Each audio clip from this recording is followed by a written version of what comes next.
Bienvenue, welcome, Paul. How are you? I'm well, Mark. How are you doing? I'm great.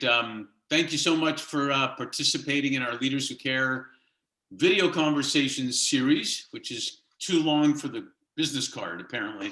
I think right now. But Well, you're very welcome. I'm very happy to be here. And yeah, that is kind of hard to get on a small business card. yeah, so so that's why right now we don't even need business cards, so it doesn't really matter, I guess. But That's um, true.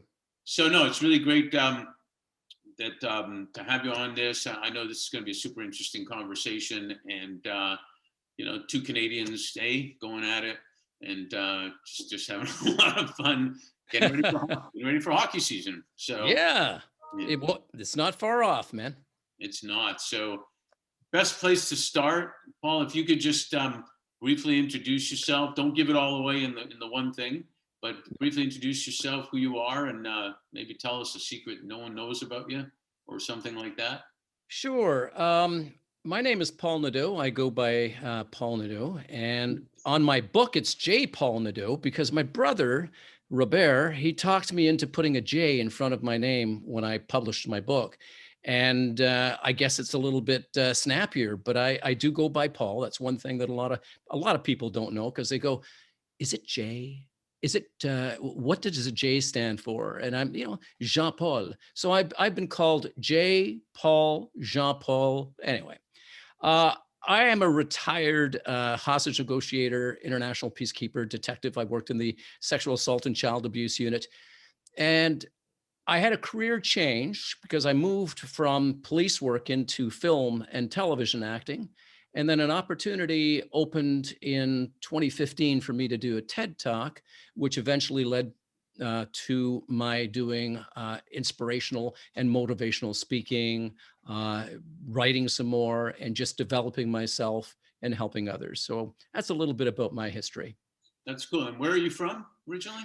I am from Oshawa, Ontario, which is about an hour drive from 45-minute drive from Toronto, Ontario. And I was born and raised in Oshawa. And then I moved to a beautiful place called Enniskillen, just a lovely country setting, beautiful hills, just a very, very small community. And after my divorce, I ended up moving back to Oshawa and then eventually to Toronto, where a lot of my work was here, and I was still doing film and television when I moved to Toronto. So Very cool. Very, very cool. I like to, I follow Simon Sinek a lot, and I like his why and all that, but I like to ask it a little bit different. As simply as this: why do you do what you do? well, it comes down to this. When I was a kid, I was severely abused by my alcoholic father, as was my mother and my older brother. And when I say severely, we got beatings and bruises and very, very, it was tough to grow up in that environment. And I remember after a beating, I think I was about 7 years old, looking up at my father and thinking to myself, when I grow up, I'm going to be a police officer so I can arrest people like you and I can arrest you. And that stuck with me. Now, my father never gave me the opportunity to arrest him. He killed himself when I was 17. But the desire to help others and to do my very best to serve others was still in my heart. And at the age of 21, I became that police officer that I promised myself that I would become. And I've never looked back. It was the right decision for me. And so I do what I do for the desire to help other people get through adversities, setbacks, life, period. It's difficult for people who are victims of crime and other things to just make it from one day to another. And I wanted to serve them and serve myself in doing so at the same time. I was going to ask you. It's, I guess, a little bit of keeping your promise to yourself, Mhm. but also self healing at the same time. I would imagine. It is, it really does come down to that is what you do for others is repaid to you, just as much, if not even more. An act of kindness always makes the giver feel that much better about him or herself. And so, yeah, it was a healing process for me, and it was a way of dealing with and understanding what had happened to me. What happens to us does not have to define us. It really doesn't. I look back at things that happened to me, my divorce, for example, or the abuse that I suffered at the hands of my father. And I kind of look at that and say, did that really happen to me, or did it happen for me? And by that I mean I could sit in regret and wallow and say, oh, poor me, I was so hurt when I was a kid. That would never get me anywhere. That would get me waiting to be rescued. When I look back at that, I think to myself, had that not happened, I would not have become a police officer. I would not have helped so many people. I wouldn't have saved so many lives. And I have saved a lot of lives. I'm talking about actually saving lives. And none of that likely would have happened had it not been for what happened for me. And the same is true with a relationship that needed to go separate ways. Had we remained in that sadness and in that unfulfillment, then we would probably be both miserable right now. And we've both gone on to do our different things. So sometimes we just have to look at things that have happened to us and say, they happened for us. And that was certainly something that happened for me. So it is our choice to respond to what happens to us in the best way that we possibly can. Reminds me of, and I think we may have talked about this on the side when we first met, about the book The Search for Meaning Yes, by Viktor yes, Frankl, that he finds meaning in even the worst scenarios ever. right. Yeah, yeah, exactly. He also understood that from the time something happens to us to the time we respond, there is an opening in which we get to choose our responses. And we shouldn't be reactive. We should really consider what our next move is, even if it takes a moment for us to just deep, okay, now I choose my response, as opposed to blowing up. We're seeing so much of that, Mark, across the globe right now, aren't we? Yeah.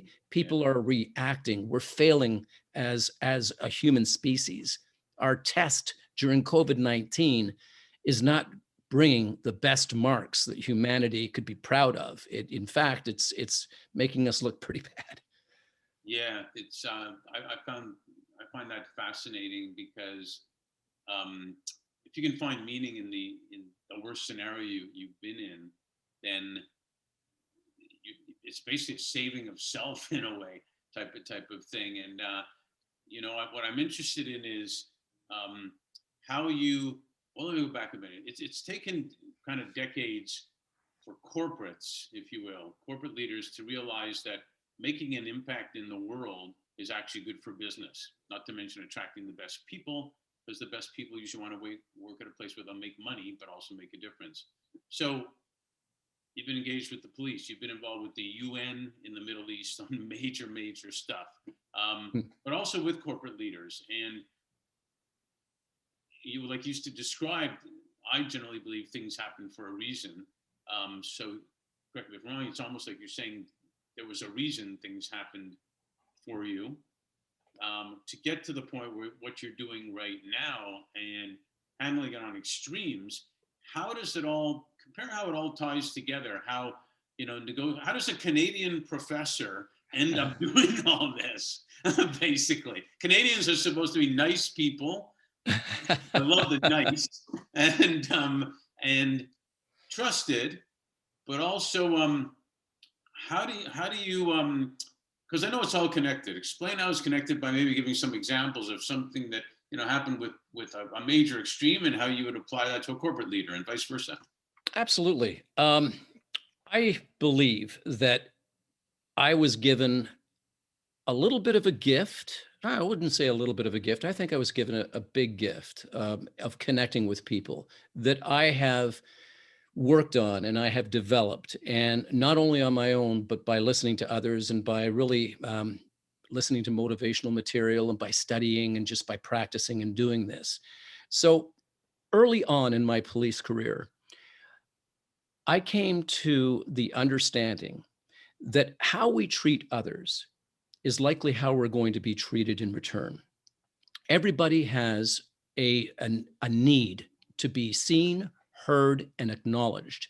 And I realized that when I treated people with dignity and respect in my career, that I got their cooperation. And I'm talking cooperation from murderers who would then confess to me and shake my hand and say, Paul, I've never been treated that way by a police officer before. Now, notice how I used Paul, because they would call me by my first name because I called them by their first name. I treated them the way that I wanted to be treated myself. I went into an interrogation room, not going to go in to interrogate a murderer. I walked in to talk to a human being, to find out who that person was and to connect with that person, and then to bring what they had done into the conversation once they knew me, liked me, and trusted me. And we can get that in very short order. So when I discovered, wow, just by being honest, by acknowledging somebody, by even telling them, hey, I'm here to treat you with dignity and respect, and I would love the same in return. My name is Paul. Hi, how are you? It makes for an opportunity. And a lot of people judge people by the exterior, whether it's their skin color, whether it's their race, whether it's their religion, whatever it is, they judge without actually finding out who that other individual is. I discovered that we are more similar than we are different. And the moment that we acknowledge that, the moment that we acknowledge that we bleed, we think, we love, and we work in the same way, this is when we can make something powerful.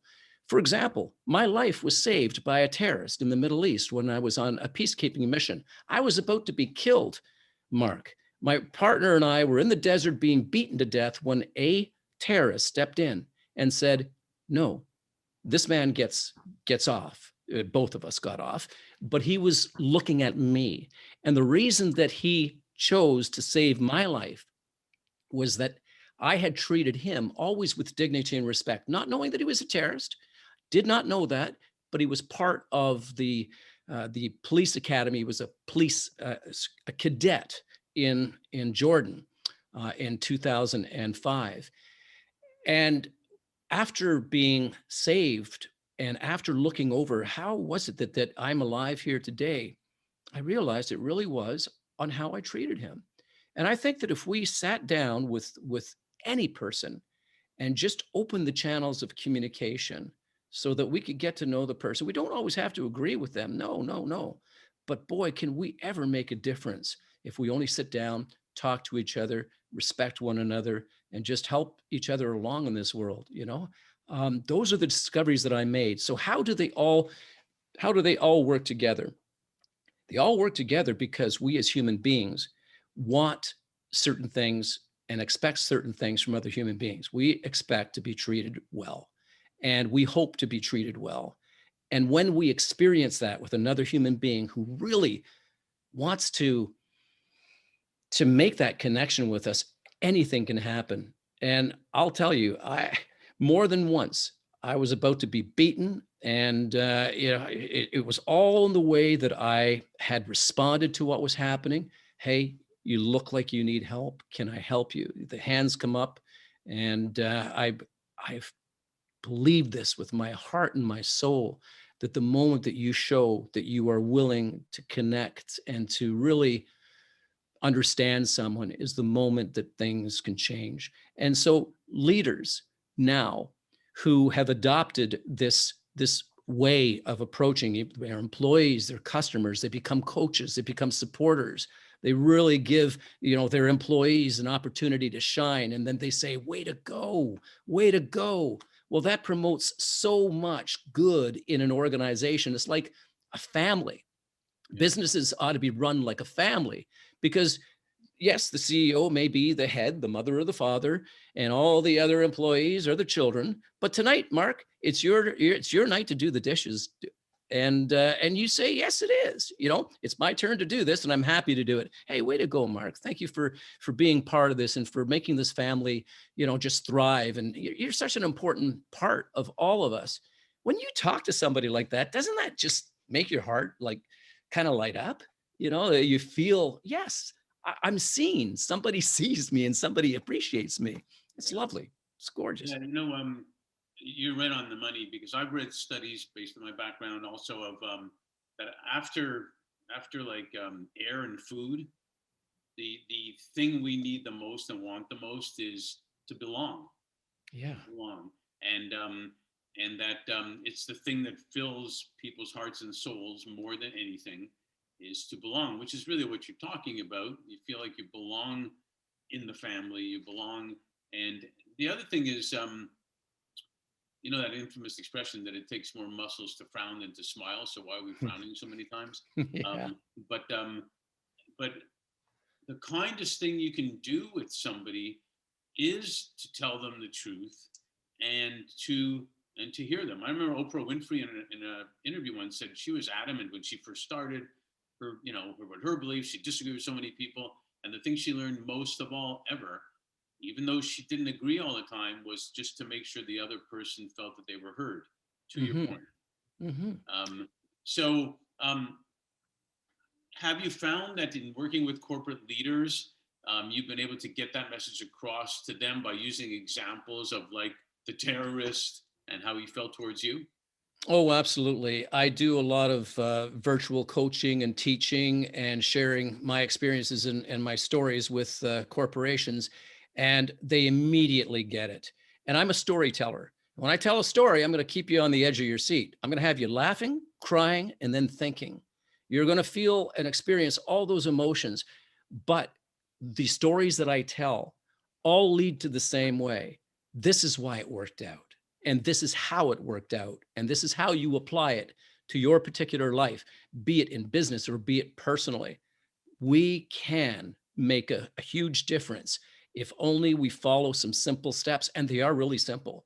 And it is really about sometimes just changing your mindset or awareness. Sometimes we're not aware that we're doing the wrong thing until somebody says, hey, have you ever considered doing it this way? Or let me tell you a story about how this worked for me. And then the light bulb comes on, you go, yeah, you know what, that may work. And I know it does. And like I say, I've done a lot of these. And before COVID-19, I was flying around the world. Now I'm doing it virtually. And it really helps people, even motivating people. Because right now, you talked about the the sense of we really need to feel like we belong. COVID-19 has really separated us from getting together and to experiencing the human connection that we all so desperately need. What some people are in their homes right now, they haven't been hugged in 6 months. They haven't touched another person's skin or touched another person's face. Um, they've had to watch some of their loved ones from a distance suffering. And that's why we're so depressed. And that's why we're so uh, hopeless at times, is because we are longing for that human connection. So if there's any way that we can bring that human connection in one way or another through Zoom, you and I talked about it earlier, through Zoom even, it's something. It's not the answer that we're all looking for, but that answer is coming. We are going to get out of the woods. That's going to happen.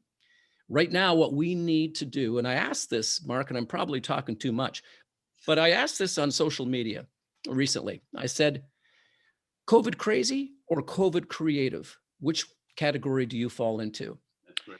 Yeah, and a lot of people, astoundingly, most people answered COVID crazy. They were feeling the depression, they were feeling the disconnection, they were feeling so lost. And you know that if you're anxious and you're depressed, sometimes just getting out of bed is the worst thing. You can't possibly do it. Your body is so heavy. And if you can change that mindset, because I know what it's like to be depressed. I was depressed at one point in my career when I felt that my whole life was crashing down around me. And I had to realize that no, I have to save myself here. Nobody's coming to my rescue. I have to do the work on my own.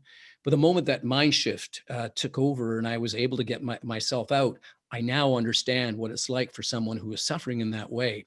But I also know how we can get creative and how we must get creative through this pandemic, because at the end of this, there are some people who are going to be suffering from post-traumatic stress, that will last for years, whereas other people will say, wow, was I ever creative? And this is where I am now. This is where I was. This is where I am right now. It is what we put into it and what we believe. It's almost like you have to negotiate with your brain to, because the brain's protecting you. And I've felt this stuff too. I'm an outgoing person. I miss being out there and whatnot. And I still get a tinge of, when this is over, I'm so in this routine now that I have to go out there now. Yeah.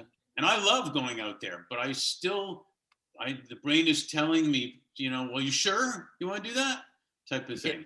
Yeah. And it's fascinating. And the brain should know that I need to be hugged. I need to be hugged. So, my you kind of lead to my next point here. My grandparents always used to say, with their Kiev, Russia accent, as long as you have your health, that's the most important thing, they would say. And they're right. And the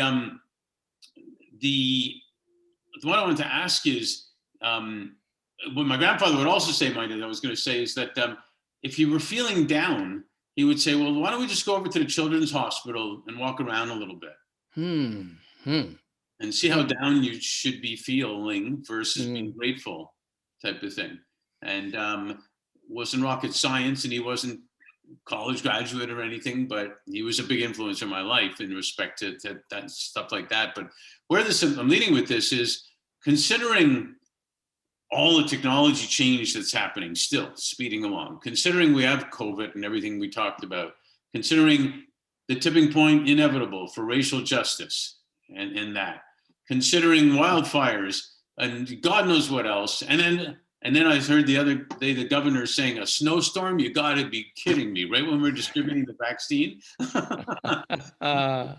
So with all that, have you found that there's been enough people being COVID creative, and they've had like an awakening of what's really important in our lives? I don't think there has been enough of an awakening. This was an opportunity for us to reset. The plug was pulled out of all this craziness, back in March or so, and the globe experienced breath again. The green earth started to live again, and the waters started to get clean again. And there was, wow, okay. But where that happened, a lot of people were falling into this disconnection and getting impatient and suffering from burnout. And then we went and we started to go to our old ways, littering the world and littering our brains. And I love what your grandfather told you, Mark, and told your family. If you're feeling down, why don't you go to a children's hospital? Let's take a look around.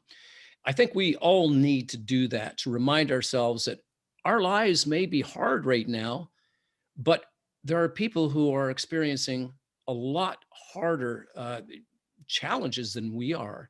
And so one of the keys to happiness is gratefulness, to be grateful every day. And I don't mean to only be grateful about the big things. Hey, I got a roof over my head. I've got my health or whatever. How about being grateful for something that happened within the within the last hour? For example, I'm grateful that grateful for something that's happening right now. Me too. This is it. I am so happy to be on your show and to be talking to you and to be connecting with you. We need to really experience this gratitude, and to remind ourselves that we can be creative, and let's use what we have, as opposed to sulking, and that's not the right word, because, and I apologize for saying it, that's not it. It is affecting us. It is, but we have to change our mindset. Nobody's going to come to our rescue. If we don't help ourselves right now, we risk the chance of slipping further into the abyss, and it'll take us longer to get out.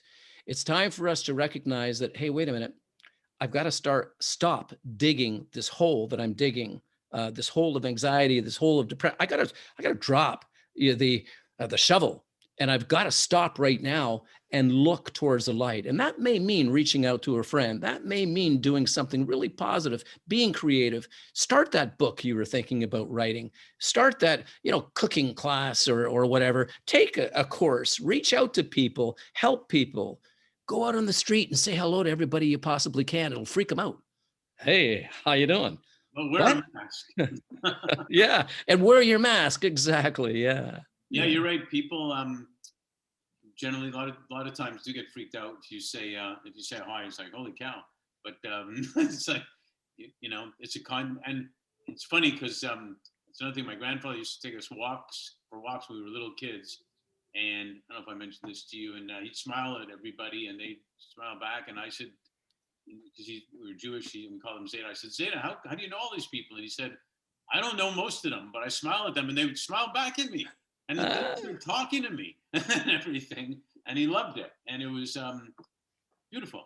It was beautiful. So. And Mark, isn't that what we just were talking about a few minutes ago? What you give, you normally get back. So if I'm walking on the street and I say, "Hey, how you doing?" and somebody, what, hey, how you doing? But if I go, "Hey, what's up?" they'll go, "Well, what's up to you too?" And it's usually we get what we give, and yeah, it makes us feel good when somebody smiles back, doesn't it? Yeah, no doubt. I heard a great analogy the other day too, saying a friend of mine actually, who's a coach, said if you're on the golf course and you're saying to yourself, to the people you're golfing with, miss it, miss it, miss it, miss it, miss it, to them, Yeah, your brain is thinking miss it, and it's yeah. happened to you too. That's right. That's so true. And what you're talking about, and a little bit earlier, you were talking about those voices in your head. That's what my book is all about. It is about how to deal with those nagging voices of self-sabotage that prevent you from moving forward in your life. And it's called Take Control of Your Life. And that's what we need to do. We need to take control of every aspect of our life right now. That internal monologue, our physical fitness. A lot of people are letting that go. They're thinking, well, you know what? I'm indoors. I'm not seeing anybody. A bag of chips would go well right now. This kind of thing. They're letting control disappear. They're not holding on to control and really taking the opportunity to build their health, their mental wellness, create new things. And we really need to take control of our lives. Yeah, you're right. So perfect segue to the next point is, how do you feel for business, if you will, business leaders who care, their role should be, what role should they be playing for what I call the three wellness is, if there is such thing as wellness is, um, financial, physical, and mental. Mental generally will cover spiritual, etc. What role do you think leaders who care should play to ensure that their talent, people that work with them, get that? The role of a caring coach, two words, caring coach. What does a coach do? They support you. They ask you where you want to be, and they help get you to where you want to be. We are going to have to see more coaches in positions of leadership, because a coach is someone that lifts you up and that shows you that you can be happy and productive and all these things. So when you become a caring coach and you let your employees know that you are concerned about them, that you are celebrating them, then you're going to see productivity and happiness and everything rise, even to the point where some people will give more than they ever expected that they would get. Why? It comes back to feeling acknowledged, appreciated, understood. And, they're not putting themselves above you. They are putting themselves in the family units. We all have a role to play, and I want to support you to get whatever you want out of this. And I'm here to make sure that happens. That's the way. That's the way of the future, and that's the way we need to start looking at being coaches for the people that we care about. How is it that I can help you? What is it that you're concerned about? What is it that you desire? How can I get you there? What's the first thing that you can do to get there? Let's keep you accountable. All these kind of wonderful things, but that shows that you really do care about the people under you. Hey, Thanks so much for sharing all that. That was fantastic. And I think you're definitely one of those leaders who care. There's no doubt about it. Thank you, Mark. I am. I have a podcast about mental wellness, and my books are all about mental wellness. So I came on this journey to help others, and I am a caring coach, and I am a caring leader, and I just want to help people to get from point A to point B, and to tell everybody that we're going to be okay.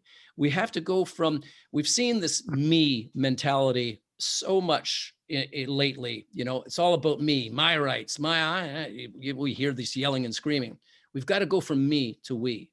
And it is a mindset set shift in which we start to look at ourselves as being part of a growing, wonderful, beautiful community. And whether that's in your business, you are part of that community. You're the leader of that, community. You're going to want to support people. Go from me to we. If we all started to go from me to we, then this world will get through. And when our tests, when humanity is tested, if we change the me to we mentality, will really make a difference in people's lives, in our grades as human beings. And the birds will be singing and the oceans will be clear. You And got it. You got it. fantastic. You got it. Merci beaucoup, mon ami. Thank you. Bienvenue.